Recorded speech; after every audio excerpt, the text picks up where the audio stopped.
monsieur le député. La parole est à Marc Ferracci, ministre de l'Industrie et de l'Énergie. Merci Madame la Présidente, Mesdames et Messieurs les députés, Monsieur le député Charles de Courson. Vous l'avez dit, ce mécanisme qui répond au nom de Cumcum consiste à éviter pour un non-résident l'imposition sur les dividendes en transférant des titres à un intermédiaire qui n'est pas soumis au prélèvement à la source. Le dire avec la plus grande force, Monsieur le député, le principe de ce qui a été voté en PLF, mais aussi les principes qui régissent la doctrine de notre administration fiscale, ce sont des principes de lutte contre la fraude et nous n'en démordrons pas. Vous dire également que nous n'avons pas attendu pour mener des contrôles sur ce type de mécanisme.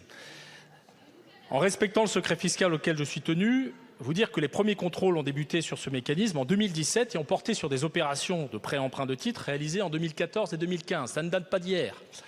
Les contrôles ont fait apparaître un certain nombre de schémas litigieux qui portent sur des contrats à terme, sur actions ou sur indices. Ces contrôles ont conduit à plusieurs dépôts de plainte et à une dénonciation fiscale obligatoire auprès du parquet national financier le 28 mars 2023. 5 établissements bancaires ont fait l'objet de perquisitions dans le cadre d'enquêtes sur les délits de fraude fiscale aggravée et de blanchiment.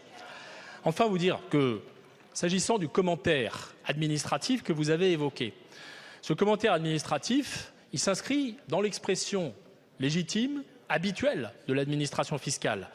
Le BOFIP qui a été publié le 17 avril dernier, je veux d'abord rappeler qu'il est normal que l'administration commente les dispositions fiscales nouvelles de la loi de finances.